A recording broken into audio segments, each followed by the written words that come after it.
Reverend John J. Lax. Yeah, so I'm standing in the HGA Cemetery, Holy Guardian Angel Catholic Church. And this is, it's got a bunch of Gripshover tombstones. Mary Gripshover, and then they has 2 generic Gripshover tombstones. You also had a rump. And so you got all these old ones. I mean, basically they're just wasting away. This is Schulte, 1820 to 1888. Franz Schulte, it's cracked in half. Here's this one, you can't even read it. It says 1807 is when whoever that person is that they died. And then you got a bunch of tombstones here, and you got some in the back of it, so I wonder if their family came in and redone theirs. Riegler, Mueller, just some of the last names I'm seeing. You also see a mother, father, brother, sister, George Metier, and it looks like it's in German. I mean, I know that's a birth and death date, right? So it's 1881 is when he died. Looks like 1894, but that don't make any sense. 1881, 1894. July 1881 is what the bottom date says, and the one on top says March. It looks like 1802, so he died 80 years old. Yeah, it does say died, but I don't know what that word says. Bernard Wyhoff, Jacob and John Jr. Here's a broken one. You can't even tell. You can't even tell what that says. It's kind of wild, actually. I saw one stone that barely had any engraving on it. It looked like somebody, like a kid did it. Let's see, what are these little ones? CM.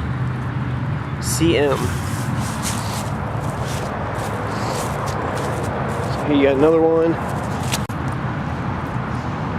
It's hard to read. You can't read some of these things. Hammer, George and Mary Hammer. Cecil Mars. It says guest. So maybe death is guest. Geb and guest. So I guess Geb is birth and guest is death. Geb. Guest. John Hammer. See, so you got one that says father. You got one that says mother. And it doesn't say the name, so you don't even know who they are. You got Schrewer. Is that Janot H. Schrewer and Elizabeth Schrewer? Father, mother, Mary Dye, Harry Day Dye. Here's cool. They're cool.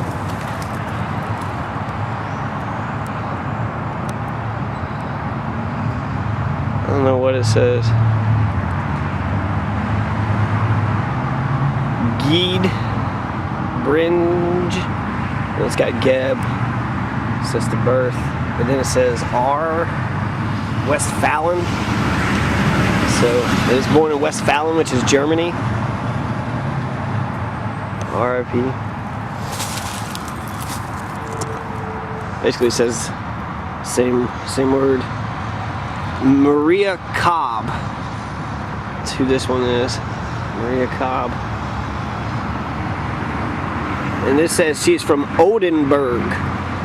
She's from Germany too, 1820, 1819. They probably, maybe they come together. I don't know. But that one's from Oldenburg, and that one's from Westfalen. Oldenburg and Westfalen, both Germany. And this one just straight up says it's from Germany. Ludwig Thom. So you have also Frank Good, and so it says brother on top, mother, father, sister. You got a Hemmer, Margaret Hemmer. She died in 1890. Catherine Oberding, 1929. Just a simple one like that lasts forever. While all these other stones, I'm not sure what they were made of. They seem to be deteriorating and getting gangrene and some fungus and crap all over it. Elizabeth Weisenberger, Ruth Weisenberger, Peter Weisenberger. This is a pretty fancy one, Carney.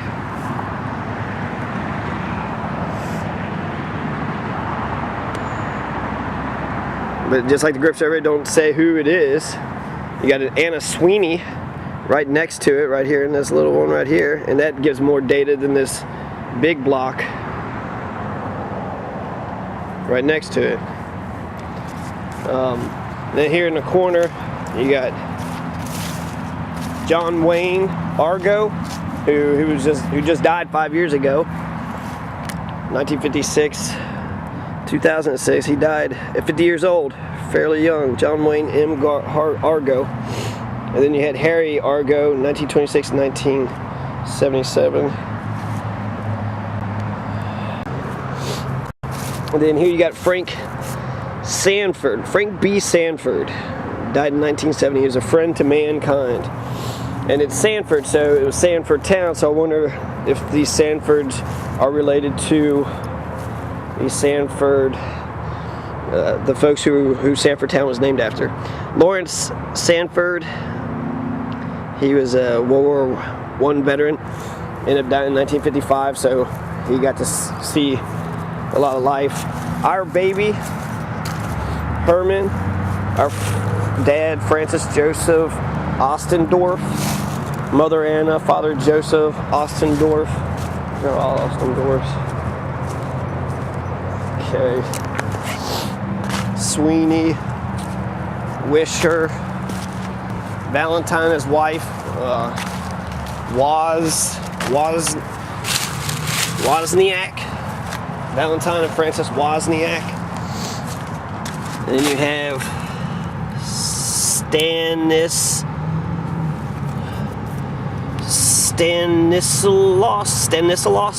Wozniak, Stanislaus. Died in 1911, born 1887. So he was young. That was a 24-year-old right there, Wozniak. This don't even, well, it says on top.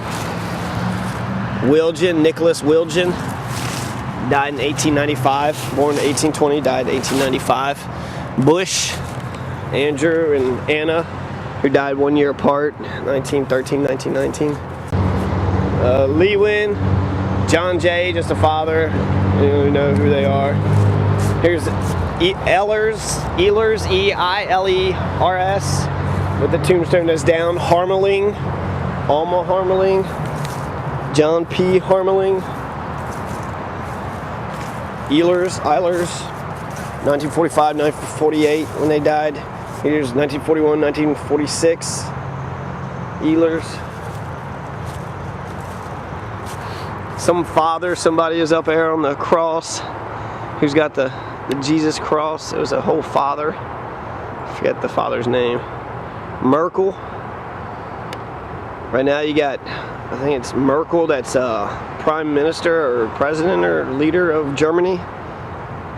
Merkel. I think it's Merkel, where Bush grabbed a hold of her shoulder and she was kind of like, what the fuck? Kind of was like, what are you doing? Can't just touch motherfuckers. So that's the Holy Guardian Angel Cemetery here in Old Sanfordtown, which is now Edgewood. I guess corner of Edgewood, or the cemetery, or where the interstate is, and that factory, I want to say the Eaton factory, right across from the Eaton factory. There's like Bob Evans and some other stores down yonder, but up there's towards Covington is that direction, and Independence would be that direction. And here's a big ass hill. I have no idea how this landscape looked beforehand, but I'll give a quick little circle around,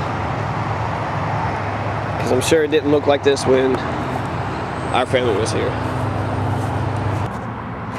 Yeah, just give you an idea how desolate this place is, because you do have, you know, quite a big parking lot here. And there's this woman, hello.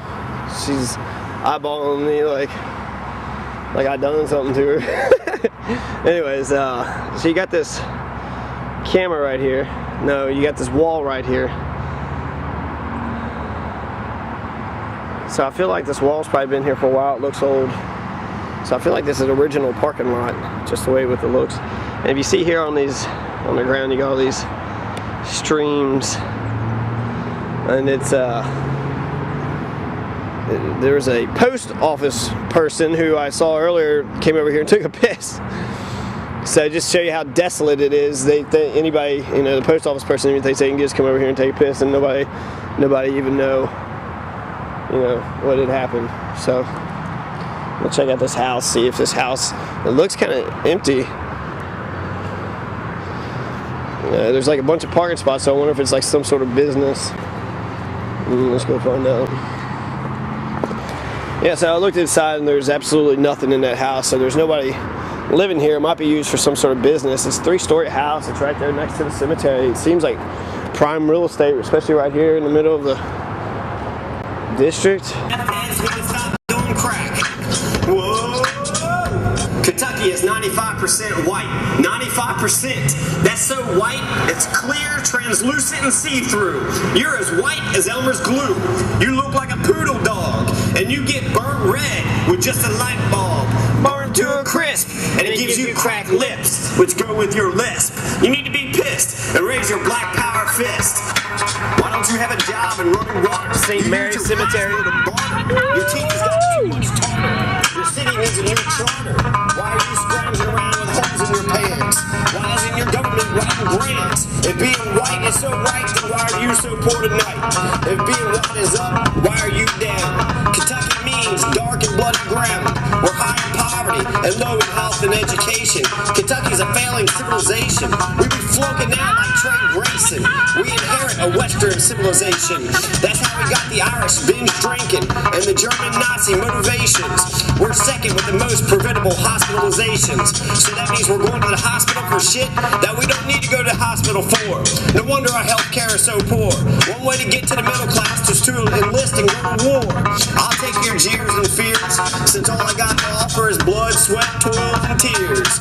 Kentucky is an older civilization than Germany by 89 years. Kentucky is number 8 with premature deaths, which is the central litmus test. The central litmus test of civilization is the child mortality rate. So that means Kentucky is a failed state, like Haiti, Barbados, and the Galapagos Islands, North Korea and Thailand, Mexico, and the Arab Spring. Our democracy here is ailing. Our civilization is failing, like Iraq, packed with gats and tats, wearing Tupac hats in Afghanistan and Pakistan. Freeing Yemen's women, they're getting stacks and wearing black slacks, while you're getting attacked with tax, and you're not being given all the facts. Unemployment rates are at Great Depression levels. Don't listen to the media completely.